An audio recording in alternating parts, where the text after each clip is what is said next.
nyonso obo pesa vraiment guya makasi pe esengo ya kolanda magazine na biso mbonda ekolo oyo ya kisabino masolo avec impact pe idéologie toujours tu que comme ko ba fête et c'est toujours très gentil et vraiment tout ça nous vraiment très kitoko de manière que beaucoup de toujours kolanda magazine na mino pesa bino masango ya solo to fongoli magazine biso mokolo pour savoir que chef de l'état Félix Tshisekedi a signé un rapport moko détaillé à la performance de chaque membre du gouvernement et pas à moi na mboka Sama Lukonde Medrid Kambembe Betali Solango. Mokolo ya mercredi 28 décembre 2022, chef de l'État Félix Antoine Tshisekedi Tshilombo asengaki na premier ministre Sama Lukonde rapport moko bien détaillé si ba performance ya chaque membre ya gouvernement. Pona Patrick Muyaya oyo azali ministre ya communication pe ya média, président ya République Félix Tshisekedi alingi a examiner rapport ya ba décision pe acte oyo ezali posé na ba ministre na sima ya kondima retrait ya 3 ministres oyo ya gouvernement ya RDC. Payé a précisé que chef d'État a rappelé attention ya gouvernement, nécessité ya coordination ya action gouvernementale ya malamu oyo ezali basé si ba approche ya système ya gestion accès si ba résultat ya engagement pris natina ya assurer bien-être ya ba congolaise pe ba congolais pe lisusu progrès socio-économique ya pays. Pona ye ezali malamu ke rapport oyo ezali ko identifier ba objectif oyo ezalaki atteinte pe ba proposer ba mesures correctives pour la mise en œuvre ya ba action gouvernementale ya malamu au cours ya année 2023. Kasi pona o etali memorandum récit ya ba gouverneur ya ba province tango chef de l'État azalaki na Mbandaka, président ya République Félix Tshisekedi a précisé que a synthétiser ba état ya bisika ya ba province pe a monaki deux types ya ba préoccupation domoko ezali commune, c'est-à-dire que ezali ko concerner ba province nyonso pe mosusu ezali plus spécifique sans oublier cas particulier ya Ituri na Nord Kivu. Abakisaki lisusu que ba préoccupation commune ezali pona accès sur ba volet sécuritaire, économique et financier. Kaka na sujet oyo, chef de l'État a exprimé inquiétude na ye na oyetali faible exécution ya ba recommandation ya ba session précédente, ya ba conférence oyo ya ba gouverneur en général, pe oyo ya 8e session en particulier. Na yango, Premier ministre Sama Lukonde a rassuré population que na cadre ya mutualisation ya ba opération ya identification ya recensement pe ya enrôlement fichier électoral ekozala immédiatement défait ya ba opération oyo ekozala récupéré par Office national ya identification ya population pour la délivrance ya carte d'identité nationale après plus de 40 ans. Biso awa to beteli bango kambunda. Mingi lelo babebisa éducation la bango to bakate nini ezalaka na base nango tolanda propos reke au moins mboka Medrid Kambembe masala libiso. OK, na lobi boye eloko ezali ko influencer ou soit ezopesa mbongwana ou soit changement na efandeli ya bato ya liboso ezali milieu bisika bato bazali kokende kofanda. Je donne l'exemple. Yo outi mboka okomi na ngomba ya Kinshasa. Na Kinshasa omoni que mutu nyonso azolinga asokola mai abima propre alata mwa malamu. Me yo koya oye ozana elamba ya malamu te. Oza na mwa moyen ya malamu te. Peut-être ekoyi ko banda ko gêner yo pour fanda kanabatu. Omoni que culture na yo et fandeli na yo échanger un peu. Okomi complexe. Mosusu ekoyi kozala na nzela ya kelasi. Bana oyo tozana bango. Soki papa na ye aza sala musala oyo ezali kofuta malamu. Mwana wana pendant la récréation akoli ata biscuit. Akomela ta sucré. Kasi mwana oyo tata na ye azana musala te. Aza chômeur. Na récréation akozala complexé. Akosala de façon que soki azongi ndako amoni ata mama bombaki ka mwa likuta. akoyiba de façon que lobby pe na récréation ba mona ye alia moi mikate alia moi biscuit au moni directement et influencé donc comportement ya mwana éducation ya mwana eza malamu te donc ya malamu ezali nini kotalela nzambe kosala pe makasi de façon que ba paresse ici là parce que ebele ezosala eza nini paresse moto ayebi koluka te moto azozela bakabela ye. Le président Deon Zinga, leader ya Funa avec impact idéologie après si ba vena na bana surtout ya Funa pe na bana makala et surtout a sengi bango ba sarole massivement. Na mikolo oyo ya ba fête ya ba bonne année ndeko na ngai ndimela ngai mbonda ekolo ezali kotambola kolakisa bino ba leader ya solo oyo ba message vraiment kozala pene ba base na bango parce que mikolo oyo un bon leader a kotinda batu na ba kele ko sarole massivement et en plus a ko souhaiter bango ba merve kaka ndenge bozali komona mona mboka Deon Nzinga oyo azali leader mingi ya Funa pe ya bana makala bayeba pe balingaka kutu kitoko avec impact na idéologie bino moko bona na ndenge abetsaki mbonda pona ko souhaiter bango ba merve pe kotina bango ba sarole massivement parce que ezali devant civique ya peuple congolais surtout tona na ndenge nini abetsaki mbonda oyo eza bino président Deo leader d'opinion défenseur à jeunesse pe notable ya commune Makala na pensé na fin de l'année oyo ko souhaité bino fête malamu ya Sukambula pe mobu oyo tozali ko banda ya 2023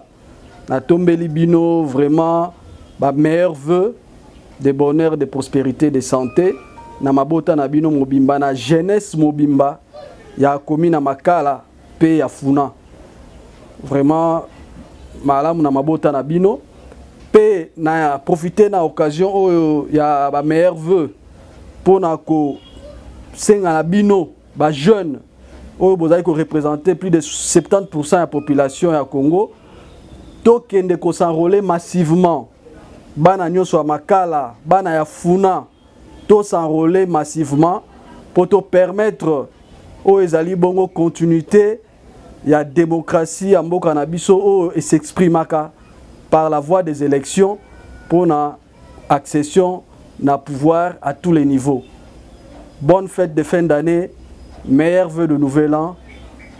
Bye. Awa tokobele la pe tokosenga na ba population surtout ya ville province ya Kinshasa et surtout beaucoup plus ya Congo boye ba ko s'enrôler parce que ezali devant civique pe yangonde e continue biso toye ba ko sanctionner pe ko pona ba oyo ba sengeli ba kumba biso pour 2023 ezali année oyo kozala opesi moi aboy et surtout que tokobeta munda po toye ba yeba ko kama biso na mikolo oyo ezali ko ya biso awa tobetisika munda ko voyager partout na mikili ya poto comme na ngoli kamoko ya pete pour professionnalisme et ça a coup de travail agence citron na élément oyo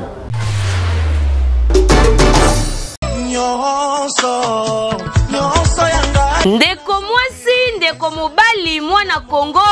onyokwami ya tro na likambo oyo etali ko voyager na mikili ya poto quick travel visa eye pona kopesa solution na ba problème na bino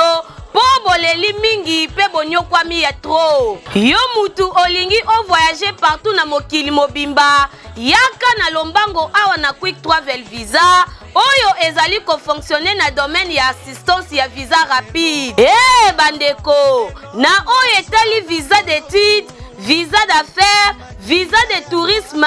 visa de conférence bourse d'études tope visa pona ba soins médicaux na yo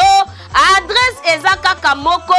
quick travel visa po awa nyonso ezosalema na petepe na vitesse moko ya kosakana te esuki kaka wana te na likambo oyo etali billet d'avion komona na yo kutu pasi te quick travel visa ezali wana pona vente ya babiye na prix moko ya kitoko bandeko ya Congo bandeko ya Kinshasa papa mama ndeko quick travel visa en anglais na français visa de voyage rapide ayeli bino innovation topé modernisation modernité na li solo etali voyage donc nazolo ba voyage visa billet d'avion en tout cas nyonso quick travel visa aza kosala yango na ngonga muke passeport oza na poso voyager okende poto okende na 5 continents eza habité yaka na quick travel visa dossier na yo ekozala traité na professionnalisme. En tout cas toza ko assurer bino visa réussite ya visa à 100% parce que oyo toza koloba toza na connaissance certaine avérée, une connaissance qui est d'ailleurs attestée dans ce domaine. Nous avons l'expérience, l'expertise, la connaissance elle est là. Tokocha yango na disposition na bino ya ba dossier na bino pour bozwa ba résultat escompté. Soki olingi ba rêve na yo et comme réalité, o voyager partout na mokili mobimba na ba condition moko ya kitoko, yaka awa na quick travel visa po yende azali nzambe ya masolo pe akosaka te na oyo etali ba voyage na ba visa. Na talo mukie pe na ngonga mukie ozwi visa pe billet na yo d'avion. Boko tu nanga soki bazwami wapi quick travel visa ezwami na numéro 54 boulevard Lumumba, référence arrêt Betani na agence Nécropole, premier niveau na commune ya Masina quartier sans fil. Tope benga bango na plus 243 81 93 39 saede. Na quick travel visa babetela yo lisolo te yaka omona o vivre réalité. Na quick travel visa nyonso ya voyage pe ya visa ekomi pete. Eza pasi po ba kinoa ba fête mais bonne année oyo kutu bazaka ko lela ba éviter pourquoi ba warriors bo beti bango kara pourquoi bilo na bonzi ezote kabate. Mikolo oyo kaka ndenge boyebi tokomi vraiment na suka ya mbula. Biso magazine Monda Ekolo baleki ya Yezu oyo ba mesala mingi mingi kolakisa population kinoise pe population congolaise en général ba vérité ya oyo ezali koleka mingi mingi na économie pe na makambo ya ndenge na kati ya mboka oyo totambolaki inde na ba wenze mingi ya ville province ya Kinshasa kotala ndenge nini mikolo ya bona ne bato bazali kosala ba préparatif na bango mais ya kokamwa ezali ke anguema ezali te ndenge emesala kozala na babona nenyo surtout toyebite pona nini oyo totambolaki kote ya bilamba kote ya basapatu ebongole tokomaki kote ya biloko kolia oto bage basoso ezali hymne national ya bafeti amame somo mawa ata mutu kosoma kutu azali te bino moko botala ndenge basoso komi kotelenga na wenze mutu akosoma azali te depa topusaki micro na biso epe ba congolaise o bazala wenze mingi o batekaka kutu mususu alobaki na muloko mboka na bango na Chiluba bino moko boyo kajoso tunanga nini elekalaki bana baito mushindu pinje ato twakulaha katona mamendi bantu bali bafuta bana bafuta tulini pasi ni kolo ya pasi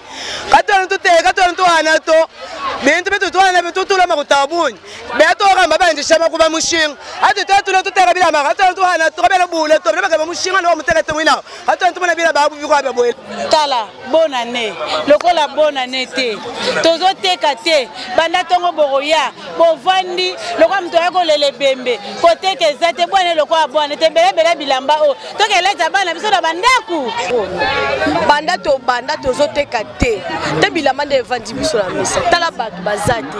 esa nini yango mboka eko ina kokufa o nini tozo ninga to zinda o nini papa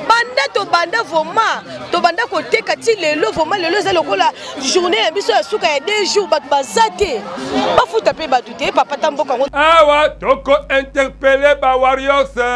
mvule le kanaki okimaki inde kunela na milipo na luka ba Thompson na mokutu emona na kapete me mvula oyo bola kisadi mwenke bolingi mwana mboka Felix Tshilombo atambwisa mboka ona esengo ya kovivre ba pasi bona babona ne epesi pasi po bana bakolia kitoko te kolata kutu mawa mingi amame toleli kolela tobetisika mbonda. Président Abate Kingabwa Jacob Mwamba oboyebi aloba toujours avec impact pe idéologie a présenté ba venere ba kinoa tout en général pe la bana base en particulier et surtout à ceux qui bango ba s'enrôler massivement. Kaka ndenge mbonda ekolo emesala kotambola komemela bino ba masolo ya solo koyeba ba vrai leader depa tokitaki kuna na commune Limete mingi na base Kingabwa oyo ekuma magana ye moko Jacob Mwamanzeta Mbila boyo kandenge nini babekisaki munda parce que asuetaki population na to ya base Kingabwa ba MRVP asili bango ba sarole massivement boyo kandenge nini babekisi mbunda. Merci to sepeli to sali ko benga ba mama ya biso ya RDC tozali ko benga bino boya pongo na biso ekoki tozali ko zela susu te tozo ko linga to sala vote biso te tozo sala tozo mikana biso mutu nyonso aya ko zwa carte na ye tozo kende ko zwa carte na biso po mutu nyonso tout il faut s'enrôler mutu moko te azanga. Bonjour bana Limete bana Kingabwa étant jeune comme moi na un message moko ya relancer na population nyonso pe ba jeune ya Kingabwa to s'enrôler massivement pour l'élection en 2023. Ils ont des voix civiques étant jeunes aussi, nous aussi jeunes tout, tous s'enrôler pour voter, continuer à aider la population à biso jeunes. Tata maman ya base ya Kingabwa. Ngai en tant que papa, lokola bino na sengi na bino été tous un devoir civique na biso ezali été tous doit carte tous à l'enrôler. Et si bandit déjà, si gagnons ce bana Kingabwa bozali s'enrôler doit carte yango nde za devoir civique na biso yango ko sala ete bana ya base ebele bami mon ça peut pas bima na mibu ezali koya tozali kaka base pona kobongisa Kingabwa esengeli biso moko na bana Kingabwa tozali ebele na ba carte to voter ebele bana Kingabwa bakoma mitu esika mitu ezalaka mpo ete biso siko koto sa nini tobonga na sengi na moko na ba parents batata ba mama ya base Kingabwa bana Kingabwa mobimba bo s'enrôler. Comme monsieur journaliste ezali ngai papa Mwamanzeta ya Mbila na eloko ya liboso na tomboli bana Kingabwa bana Limete mobimba merve pe mobuma na bango nyonso ete mbolo to bani mbula 2023 ezala mbuli moko prospérité mbuli moko ya malamu yana souhaite bango merve ya nyasika message ya mibele ezali ete na sengi na bana Limete bana Kingabwa en général ba sarole belé po tozwa ba député belé tozwa ba belé pour ko tomba mboko yango na pesi merci na base oy bayaki awa na pesi merci na bato nyonso basi ba sarole ola ngai moko merci beaucoup message journaliste tondi oboto le pana journal lelo Jacob Mwamanzeta Mbila mbunda na yo eyokani bana Kingabwa balobi iyo baka s'enrôler massivement pour yango ezali devoir civique pe bazongi selio vraiment ba merci à trop pour 2023 ezala année à succès ya longévité pe abonner na ba congolais surtout biso awa to betisika mbunda. Il faut koyeba que les grands chefs coutumiers village Bingi Willy Mabiala asaki mo bangé na cérémonie ancestrale le 30 décembre pour na ko sepeli saba kulu kaka la même occasion à la population ya Bingi en particulier pe abana en général ba s'enrôler massivement parce que yango ezali devoir civique. Bon, message ezaka nde bazomona na bilili wana elo ezali vendredi ya suka ya mbula lokola momesano na bokoko na biso vendredi tobinaka bato nanga betando inene mamonaka me oyo eza vendredi ya suka yango ni feti ya monene toke esika source ya bokoko ya mboka ezali toke kopesa ye makasu topesi ye masanga toyebisi ye mpe tobongisi bisika oyo bokoko pouvoir ya mboka efandi ya bingi nde toza na cérémonie monene oyo bato bazobina bazosepela mpo tozala en ordre na bakoko nde toza korespecte toza kobina toza kosepela suka ya mbula to vendredi ya suka ya mbula na bokoko na biso na kati ya mboka na biso bingi ndenge bolingi na bilili tolingi tozala en ordre na sur les places mutuelles on a bakoko yango vraiment oyo eza kolakisaki pouvoir ezali puisque pouvoir ntango toza koloba pouvoir eza bokoko fumu premièrement fo kima na bokoko alors tomoni oyo ye asali na kati ya mboka na ye bamufumu ebele baleka bazalaki kosala barite wana te alors ntango ye aye akoti na ebonga na ye etaki ayoka litoi ya bakoko balobelaki ye en tout cas ntango azwaki message na ye asololaki na libota na ye mobimba population elandi mokonzi puisque aza mokonzi aza na population Merci beaucoup, messieurs les journalistes. Les années, journée, il y a pouvoir continuer et ça dans chaque village. Malgré na bunzi na kima musika na yema mbao kwa sengelea pour moi naza chef ya village Kindungu. Biso toza batu ya village ya groupement Kingakati. Alors, les gens ba chef belé ba santi ko bossa na mukoko. Surtout ba jour net ba jour vendredi belé ba santi ko bossa. Bazala na kimia kati na mboka. Tolanda o mibeko on va continuer l'état et c'est surtout pour l'enrôlement donc on a enrôlé massivement on a compté ça na adversaire na biso banguna bayo bazolinga mboka eza na kimia te biso na Kinshasa toza modèle on a kosunga le gouvernement etambola malamu. Il faut que le parti politique ABG et Kwambamaka mwana mboka le président Jonathan Wata Bialusuka à travers Molobeli ya bana Masina Armand Ifuketo ba sepeli ici ba membre de ya Masina donc pour la bango pour les balé qui tok soso et kabwa mais bon la parti politique na yo aso kalisibi ba membre na yo Sindeko Mopandi Sango na kombo ya autorité morale ya Alliance pour la bonne gouvernance honorable Jonathan Bialusuka Wata na kombo ya interfédération Tchangu oyo ngamoko honorable Armand azaliko kamba pe bandeko na nyonso tu totombeli na bana Tchangu nyonso bana Masina nyonso tu bonne année 2023 pe na sima yango na koyebisa bana Tchangu ke tozali déjà na période oyo enrôlement ezo salema esengeli bakende kozwa ba carte électeur na bango po tozala prêt pour na maponami ya 2023. Oui, sécurité, tous allez déplorer yango. Tchangu est déjà atteint, Kobanda commune à Maluku, population est belée à Maluku, et qui me pose à makambo ya insécurité, baye ko fanda kat na Kinshasa a na centre-ville, tous allez déplorer insécurité, où ils allaient kuna tika bakonzi ya mboka, Kobanda na tata mokonzi ya ekolo Félix Antoine Tshisekedi, atala likambo oyo poete bana Tchangu lokola ba fête eza boye, bazala na kimia. Bacha sécurité commune ya Maluku et kota sécurité pote batu bazonga na bamboka na bango ba oyo bakibaki pona BG papa Jonathan Wata Bialusuka autorité morale na moni na éviter na ba mama nga moko na nazozwa sentiment oyo ya komona biloko boye pona zaki nango na mutute a surprendre nga yena honorable Armand donc on a sepeli na maman bazui oh merci papa honorable Armand ndima kité mais na kesi prendre ba maman merci pena autorité morale nenga kanisi biso pona mbula la cadre toujours ya koluka kimia ezala na commune ya Kimbaseke pe commune Nsele la police oyo ezala na point chaud ya Mokali batu okanga encore ba mibi o bazoko tshaba na kini la kimia te tonda élément oyo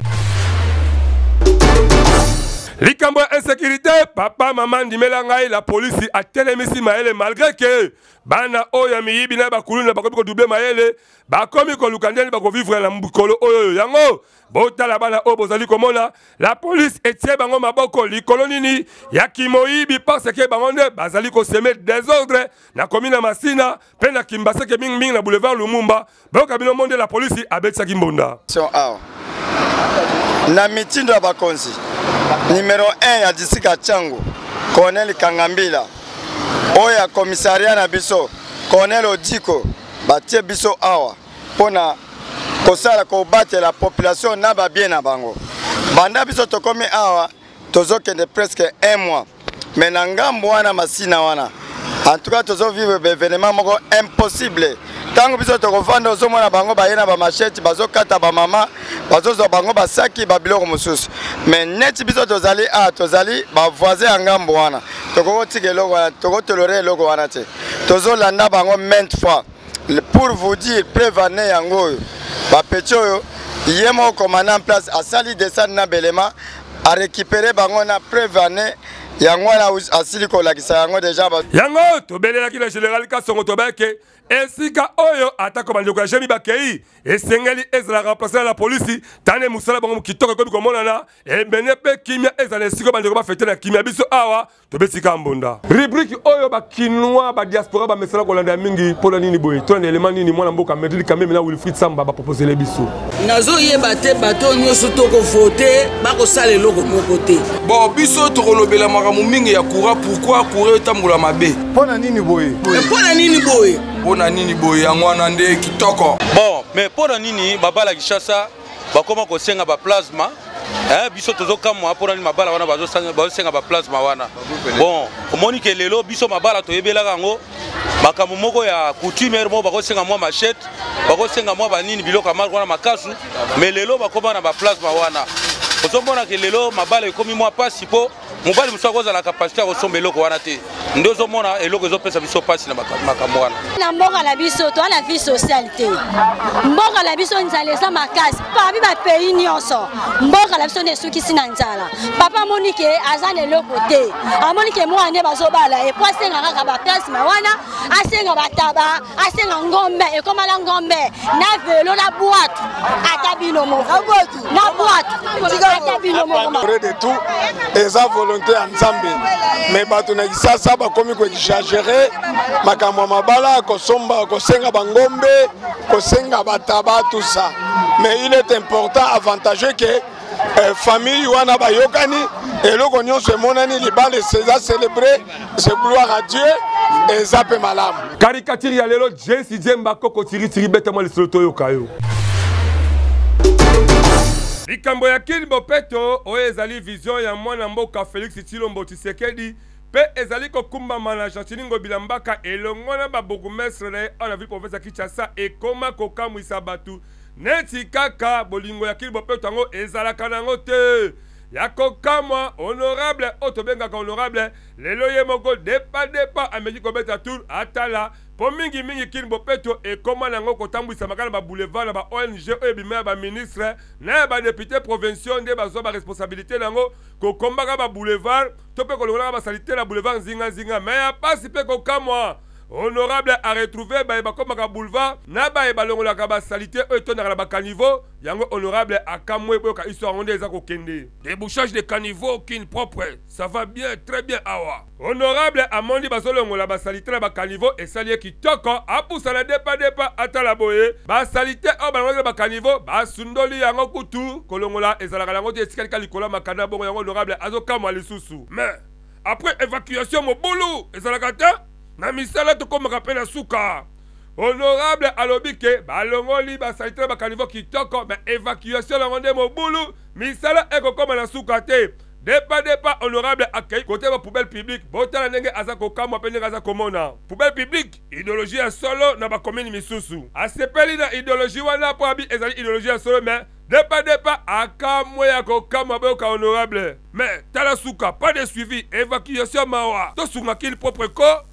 neti kaka kili propre ngo toyebi yango te honorable akamwe évacuation mobulu kaka nde batikaka babiloko yango na bapoubelle publique etondaki mpe estondi esopai nango leta kutu akomona neti azomona te yango biso magazine monda ekolo toza kobelela ke kini propre idéologie kitoko mais ebongi mpe tokomaka na misala yango na suka toyebaka ke bapoubelle mpe totiaka etondaka bakaniveau mpe etondaka soki tolongoli to procédé mingi mpe na baévacuation mpo nzela etikaka polele mpe environnement ekomaka kitoko biso awa tobetisika mbunda tala ndenge tokomi na suka ya magazine ya biso mbonda ekolo tokosenga na bino bosabone massivement na chaîne YouTube ya biso mbonda ekolo officiel parce que yango ezali seul moyen ya kosoutenir biso et surtout 2023 botondisa basport publicité na bino na baannonce na bino na baactivité politique na bino boyela yango ebele na baprimo favorable tokosala yango et surtout awa toza bareporter moko professionnel bazali tokopesa merci na batutu basungaki biso na année 2022 oyo malgré ba difficulté toyebi ke boza pembe na biso entre autres lokola mwana mboka Augustin Mongimi